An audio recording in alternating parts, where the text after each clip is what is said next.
Parmi les philosophes du XVIIIe siècle, il en est un qui occupe une place à part, Jean-Jacques Rousseau.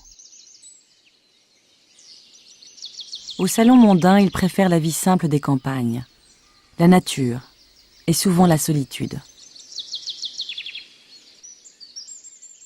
Rousseau a développé une pensée très personnelle, qui lui vaudra son lot d'ennemis de son vivant, mais qui influencera de nombreux mouvements jusqu'à nos jours. C'est à Genève, dans un milieu modeste, que Rousseau voit le jour.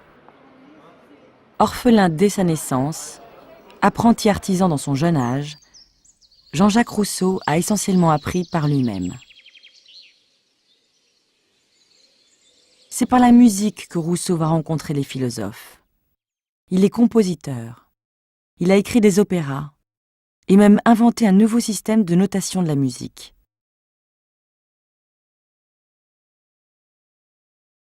En 1743, le jeune Rousseau, venu à Paris, se met à collaborer à l'Encyclopédie. Il écrit les articles sur la musique et devient l'ami de Diderot, le rédacteur de l'ouvrage. Lorsque Diderot est emprisonné à Vincennes, Rousseau lui rend visite. Et c'est sur le chemin de la prison que lui vient l'intuition qui va être au cœur de son œuvre. Il se dit que la société essaye de rendre l'homme meilleur.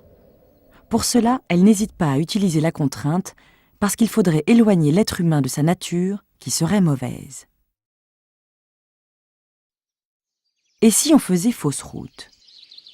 Et si l'homme était naturellement bon? Et si toutes les tentatives pour dénaturer l'homme ne faisaient qu'engendrer la perversion, l'hypocrisie et le vice? C'est en 1750 qu'il rend public pour la première fois ses idées. Dans un concours pour l'Académie de Dijon, il publie son discours sur les sciences et les arts.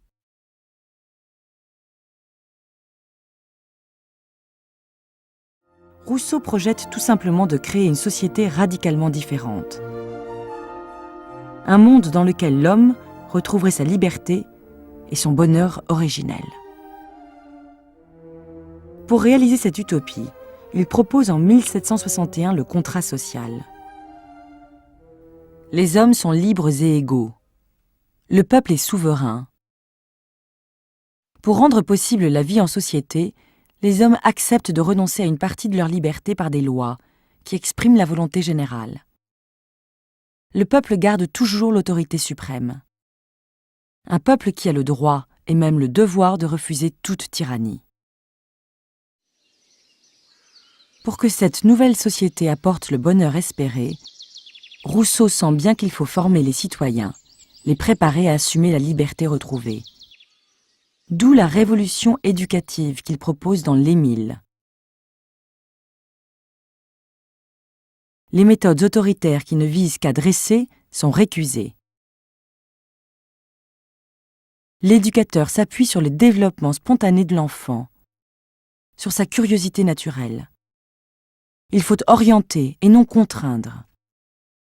L'observation directe de la nature, le questionnement personnel sont privilégiés et l'élève apprend à apprendre par lui-même. La publication de ces deux ouvrages, coup sur coup, épuisa Rousseau. Les imprimer fut une épreuve semée d'embûches. Les retards s'accumulaient. Un passage de l'Émile où il évoquait une religion naturelle est condamné en France. Il doit fuir et trouve refuge dans le village suisse de Motier. Sa querelle continue avec Voltaire, lui inspire le dégoût.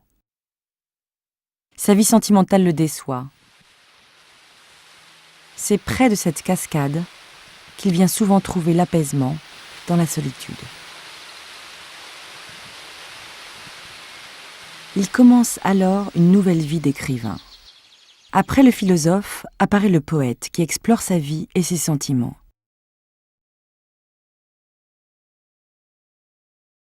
Il publie les Confessions, la première autobiographie moderne. Dans ce qu'il appelle une entreprise qui n'eut jamais d'exemple, il décide de tout dévoiler de son être intérieur, de dire toute la vérité. le scandale est encore au rendez-vous. On s'indigne de son impudeur, de cette nouvelle manière de raconter ses sentiments et son imaginaire.